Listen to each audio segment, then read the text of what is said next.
हरिओम। भगवान जी का गीता जो भगवान जी के मुख से समझाई गई है, ये हम सबको कितना सौभाग्यशाली समझना चाहिए। आप खुद गीता पढ़ो, उसमें और गुरु के मुख से समझाई गई गीता में कितना फ़र्क है, कितना फ़र्क है। इसीलिए कितने लोगों से मेरी बहस होती कि उनको पता ही नहीं कि गुरु क्यों होना चाहिए। इतना अहंकार है लोगों में। उसके बिना गत नहीं, गुरु बिन गत नहीं, ये क्यों बोला गया है? हर अध्याय उन्होंने समझाया हुआ है, इतनी अच्छी तरह की कोई अनपढ़ गंवार भी समझ ले। प्रेमी के क्वेश्चन भी किए गए हैं उसमें। ये 12वां अध्याय का 3रा और 4था श्लोक का है, जो अपनी इंद्रियों को वश करके मन बुद्धि से परे सर्वव्यापी, आत्मनीय और सदा एक रस रहने वाले अचल निराकार अविनाशी ब्रह्मा को निरंतर एक ही भाव से ध्याय करते हुए बचते हैं, वे संपूर्ण भूतों के हित में रत और सब में समान भाव वाले योगी मुझको ही प्राप्त होते हैं। अभी प्रेमी ने क्वेश्चन करा, जो पुरुष इंद्रियों को वश करके तो आत्मा जानेगा, इंद्रियां खुद ही वश हो जाएंगी, जहाँ वश करना कठिन है। ये प्रेमी ने भगवान जी से क्वेश्चन करा हुआ है। 12वें अध्याय का 3रा और 4था श्लोक का। तो आगे सुनिए भगवान जी का क्या आंसर था। जब तक देह का एक भी रस है तो वो आत्मा नहीं जानता है। समझ रहे हैं आप? कृष्ण ने भी अर्जुन को बताया है, बहुत अच्छी तरह से बताया है, लेकिन फिर भी हमको वो समझ नहीं आएगा। अगर हमें पूर्ण ब्रह्म ज्ञानी गुरु मिल गया, फिर बताइए अभी मुझे कौन रोक सकता है दोबारा धरती पे आने के लिए? अगर मैंने पूरा उनको समझ लिया है और मेरे जितने भी मोह ममता रस सब हैं, अगर वो इस गुरु के होते हुए कृपा ना बरसे तो फिर तो मतलब ही नहीं। जब तक देह का एक भी रस है तो वो आत्मा नहीं जानता है, बोलता है सिर्फ तो मैं आत्मा हूँ। इंद्रियों का रस उसको पड़ा है, खाने पीने का, बोलने का, देखने का, तो सिर्फ बोलेगा मैं आत्मा हूँ। मेरे को भगवान से प्यार है, भगवान में मन है, पर सचमुच जिसको भगवान से प्यार है उसको इंद्री का रस नहीं है ना? जिसको अभी मीरा को था, बुद्ध को था, महल छोड़े हैं उन लोगों ने। मैं हमेशा बोलती हूँ, हमारे पास कितना 2-4 कमरे का घर है, चलो बड़े से बड़े ज़्यादा अगर आपके पास है, 8 कमरे का, 10 कमरे का, 10 एसी हैं, 10-10 दरबान हैं, जो मैंने अपने भगवान जी के सत्संगियों के घर में घूमी हुई हूँ, सारे शहरों में देखा हुआ है। मैं क्या क्या बताऊँ आपको कि कौन कौन से लोग थे हमारे सत्संग में, कितने मायावी लोग थे जो भगवान जी के उसमें। कौन होंगे भगवान जी? कैसे कोई इतनी माया का आवरण डाल सकता है और उस निकल सकता है? तो जिसको भगवान से प्यार है वो किसी चीज़ में मन नहीं रखेगा, वो बिल्कुल भगवान में डूबा रहता है। सच्चा भगत बाहर का सुख चाहता नहीं है, इतना उसको भीतर का ज्ञान है, इतना आप में गुम है। ये भगवान जी का आंसर है। और जब से 2019 से कोरोना, कोविड, ओमिक्रॉन जो भी आ रहे हैं, तब से हमने देखा कि किसी के भी घर में भी लोगों के किसी का भरोसा नहीं है, कब किसी की फ़ोटो लटक जाएगी। सिर्फ अभी अभी वो इंसान बैठा था और अभी अभी उसको फ़ोटो में रख दिया और रो ही रहे हैं। ये अभी पता चला है ना? तो फिर हम किस में रस रखेंगे? भगवान जी के ज्ञान में। और जो सामने आएगा प्यार भी करेंगे, सेवा भी करेंगे। प्रेमी भगवान निर्गुण सगुण को खोलिए। भगवान तो 3 प्रकार के भगत बोले हैं, एक निर्गुण, एक सगुण, एक अपना आप। निर्गुण वाले के लिए कहा है मुझको प्राप्त होता है, साकार वाला अच्छा भगत है, और तीसरा वह खुद ऑन सेल्फ है। सत्य रूप है, साकार जो है वह तेल धारा के सदृश है, और निराकार मेरा ही रूप है। जो मेरा रूप है टोटल, तो गुरु भी उसको ऐसा ही देखेगा कि ये मेरा ही रूप है।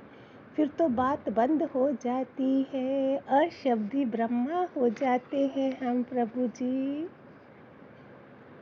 है ना। वह केवल मौन होती है, शब्द बंद ही हो जाता है। इसके लिए मुझे तो है गुरु कृपा, जो मैं 3-4 बजे उठ जाती हूँ। 3:40 में आकाश में कुछ घटना घटती है ब्रह्मांड में। जब से मैंने सुना था, उन्होंने ही दिया है मुझे, तब मैं उठ गई होती हूँ। तो फिर ये घटना, ये अशब्दी ब्रह्मा होता है उस समय। अगर आप भी उठना चाहो, धीरे धीरे अच्छा लगना शुरू हो जाएगा। कभी कभी आपका मैं एक मेडिटेशन ऐसा करेंगे कि आपको भी ऐसे लगे कि सुबह का टाइम ऐसा होता है। सारी शक्तियाँ हमें सपोर्ट करती हैं उस समय। ऋषि मुनि संत महात्मा सभी भगवान जी के साथ, ये सब हमारी जात के हैं, वो सब भी हमें हेल्प करते हैं इस रास्ते के लिए। तो उसमें जो भगवान अभी गीता में बोला कि वो मौन हो जाता है, शब्द ही नहीं रहता है, तो वो शब्द कौन सा? क्योंकि जो हम पूरा दिन बोल रहे हैं, थोड़ी हम बोलेंगे नहीं, लेकिन उसमें कंट्रोल आ जाता है, और फिर हम कर्मों से बच जाते हैं। कर्मों से बचते हैं तो फिर हमारा भविष्य भी सुधरता है, जन्म भी सुधरता है। बात ही खत्म हो गई ना। रस ही क्या मांगू, कुछ स्थिर नहीं अभी।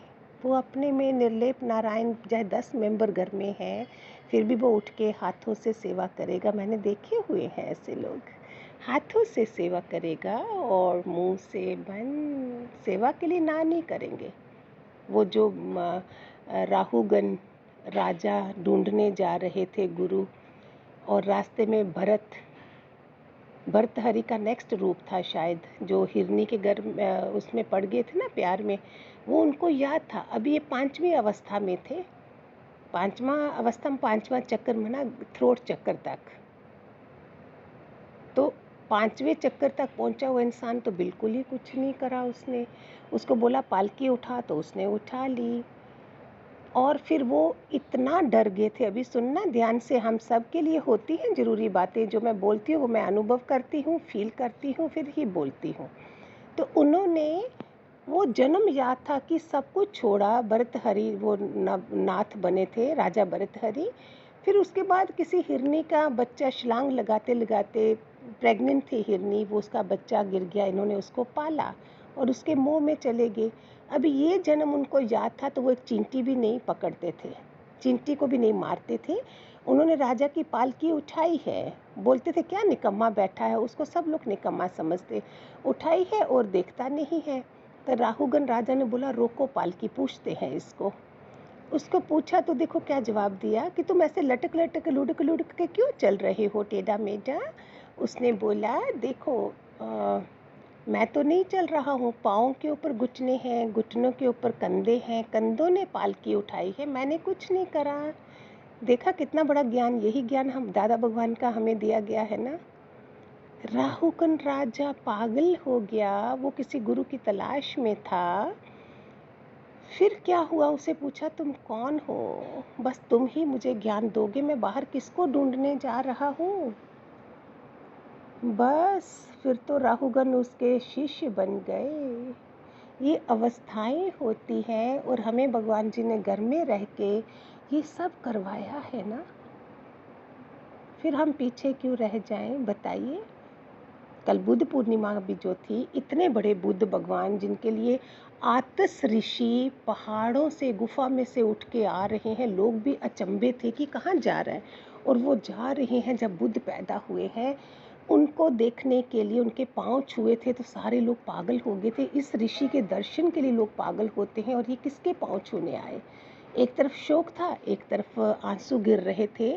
लोगों ने पूछा तो बोलते आंसू इसलिए हैं कि जब ये बुद्ध तब को प्राप्त होगा तो मैं नहीं होऊंगा। जो कि अभी समुद्र के किनारे तक पहुंच चुके हैं, समुद्र की बूंद पानी में जाने वाली, वो दुनिया से जाने वाले, उस समय बोल रहे हैं कि मैं इसको देख नहीं सकूंगा, इसलिए मैं, आंसू है, हर्ष शो है कि ये बुद्ध तब को प्राप्त होगा। क्या हमारी वो शिवरात्रि है, कहाँ तक पहुँचे हैं हम, कितनी पूर्णिमाएँ, गुरु पूर्णिमाएँ 23 अप्रैल, 29 अप्रैल भगवान जी के दिन हम सब ने सेलिब्रेट करे हैं। सारे त्योहार भी जो राम कृष्ण के, शिव के, शिवरात्रि, जन्माष्टमी सब, फिर भी गुरु का बच्चा कहाँ पहुँचता है। आज हम अपनी इंक्वायरी कर लें। नेक्स्ट गुरु पूर्णिमा तक, नेक्स्ट बुद्ध पूर्णिमा, गुरु पूर्णिमा भी आने वाली है। हम कहाँ तक अपने को देखें कि मेरा आज घर में, कल मैं इस दुनिया से घर से जाऊं तो मेरा मन किस में है, किस बच्चे में है, किस पदार्थ में है। उनको भुगत मौज ले लो ना। भगवान बोलते तुम्हारे लिए इधर ही छोड़ के जाना है, तो फिर मैं गुरु के होने का मीनिंग मैं उसको रखूँ याद। ये लोगों को आशीर्वाद दो कि भगवान इनके साथ है। बस इतना सा काम है। हरि ओम, हरि ओम।